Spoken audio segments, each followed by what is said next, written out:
If you've ever wandered into a war, a bushcraft group, or even scrolled through survival channels on YouTube, you've probably heard one phrase screamed louder than any other.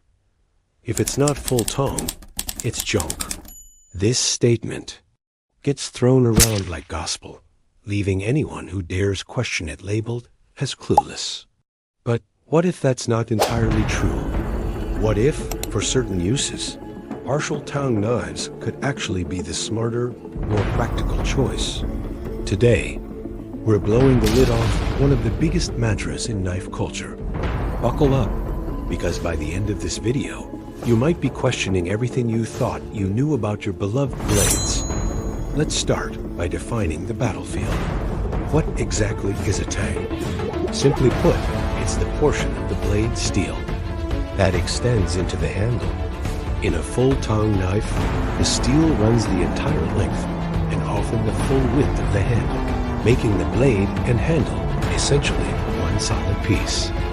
It's visually obvious because you usually see the steel sandwiched between handle scales.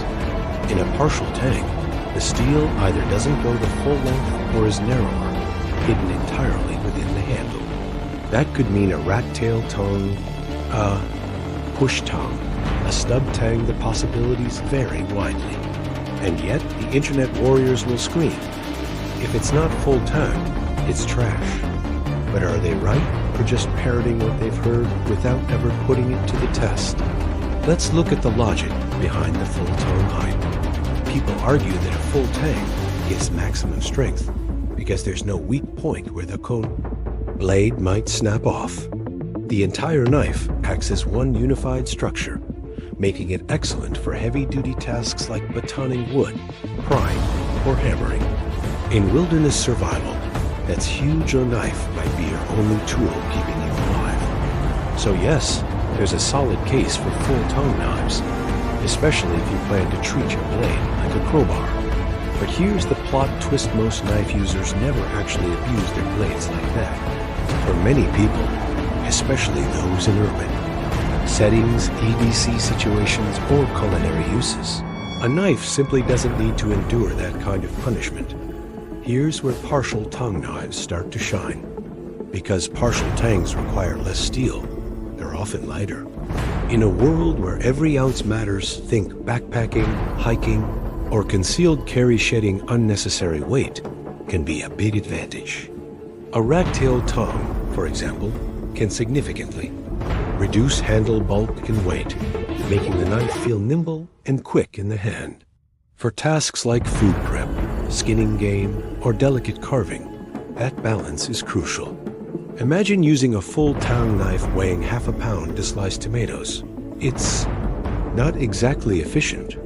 Lighter knives mean less hand fatigue, more control, and sometimes better performance in precision tasks. Another advantage often overlooked is cost. Partial Tang knives can be far cheaper to produce. Full Tang knives require more steel, more machining, and frequently more expensive handle materials to accommodate exposed Tang construction. Partial Tangs allow manufacturers to use molded handles, synthetic materials, or even beautiful traditional designs like hidden Tang wood handles, keeping costs down without necessarily sacrificing quality. So, if you're shopping on a budget, dismissing partial Tangs entirely might be a huge mistake. There are excellent partial Tang knives out there that won't drain your wallet yet will perform admirably for most realistic tasks. Let's talk about ergonomics. Full Tang knives can sometimes feel blocky because the handle has to wrap around a slab of steel. This is fine for rugged use, but for fine carving or extended food prep, it's not always comfortable. Partial Tang knives, on the other hand, allow more freedom in handle shape and contouring. Traditional Japanese chef knives often use partial Tang construction, which helps create lightweight, perfectly balanced knives designed for hours of cutting without fatigue. The handle becomes an art form, a crafted shape that molds to your hand. It's not about weakness. It's about specialized design for a specific purpose. One of the biggest misconceptions is that partial Tang automatically means Let's clarify that. A poorly designed partial Tang knife can absolutely break under stress, but so can a poorly designed full Tang knife with inferior steel or bad heat treatment. Many partial Tang knives are engineered for strength where it matters most, featuring thicker tangs where stress is highest or using superior epoxies and mechanical fasteners to secure the blade. Traditional Scandinavian puukko knives, beloved by bushcrafters for generations, often have partial tangs, and yet they've processed wood, built shelters, and carved spoons for centuries without issue. Clearly, partial tang equals junk is far from a universal truth. Let's go deeper into examples. Take the Morakniv Companion, one of the most popular bushcraft knives on the planet. Partial tang, affordable, lightweight, and thousands of users swear by it for carving, food prep, feather sticking, and more. Do people break moras?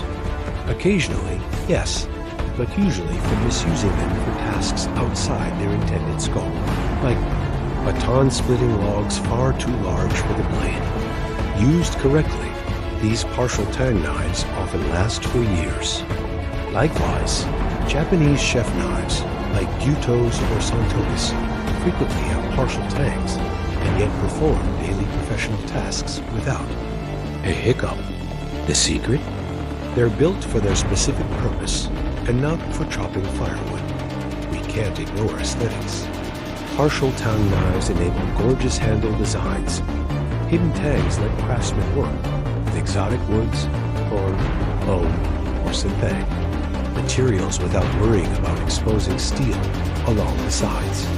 This means partial tang knives can become true works of art with elegant transitions between blade and handle. For collectors or people who value beauty as much as function, partial tang construction is a gateway to stunning, unique blades. It's not just about cheap knives, like some internet warriors claim. It's also how some of the most beautiful, high-end knives in the world are crafted. Let's address safety. Critics of partial tang often raise the fear of the blade coming loose from the handle. That's valid, especially in low-quality, mass-produced knives where the tang might be glued in with minimal material. But modern adhesives, mechanical pins, and advanced manufacturing techniques have massively improved partial tang reliability. For example, many modern partial tang knives use specialized epoxy resins that are practically bomb-proof, forming a chemical weld between steel and handle. With proper design, partial tangs can be just as secure as full tang knives for normal use cases. Now, let's talk survival. The moment people hear partial tang, they panic and scream. What if you're in a survival situation? It's true a full tang knife can endure brutal treatment, splitting logs, prying, digging. If you need one knife to do it all, in a wilderness scenario, full tang might indeed be the safer bet. But here's the kicker. How many of us are genuinely living in daily survival mode? For the average person, EDC tasks involve opening boxes, cutting rope, preparing food, or light bushcraft. Partial tang knives can absolutely handle those tasks. So why carry a crowbar when a scalpel would do? Here's another angle: stealth and legality. Full tang knives often appear more tactical, drawing attention and sometimes causing legal issues in urban settings. Partial tang knives, especially with slender or hidden designs, can appear less threatening, making them more suitable for discreet carry. In many regions, blade length and handle design affect legality. Partial tang knives often allow manufacturers to design slimmer, less aggressive-looking knives that comply with local laws. If you're worried about discretion, a partial tang might be the wiser choice. We also need to factor in historical context. Some of the world's most legendary knives have partial tangs. The traditional Japanese katana, many Viking swords, countless chef knives, and classic hunting blades. If partial tangs were truly worthless, these tools would never have survived centuries of real-world use. The reason they endure is because craftsmen understood where strength mattered and designed accordingly. So next time someone says, full Tang or nothing, remember, it's not that simple. Context, materials, and intended use all play a huge role in whether a Tang design is good. Let's talk about weight distribution. Full Tang knives tend to be blade heavy, as the mass of steel in the handle adds weight that sometimes shifts the balance point forward. This can be useful for chopping tasks, but can also be a disadvantage for precision work. Partial Tang knives allow designers to fine-tune the balance, placing the center of gravity precisely where it feels comfortable in the hand. For intricate carving, food prep, or long hours of use, that balance can make the difference between a joy to use or a tool.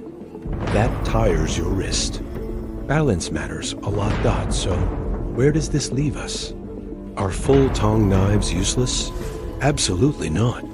For heavy-duty survival, combat, or hard-use situations, full Tang remains king. But for many other applications, partial Tang knives offer real advantages: lighter weight, improved ergonomics, elegant aesthetics, lower costs, and better balance. The real lesson here is this: don't fall for absolutes. Instead, match your tool to your mission. Know what you'll realistically use your knife for, and choose accordingly. Blind loyalty to full Tang or nothing is just that blind. A partial Tang might be exactly what you need, and you shouldn't let internet dogma make you think otherwise. So next time someone at the campfire says, if it's not full Tang, it's junk, you'll know the truth. Full Tang is not the only path to a great knife.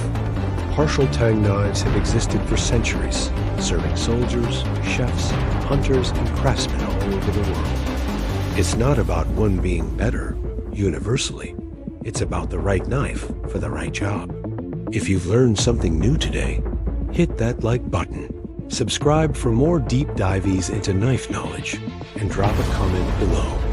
Have you ever trusted your life to a partial Tang blade? Or do you swear by full Tang, no matter what? Let's talk about it.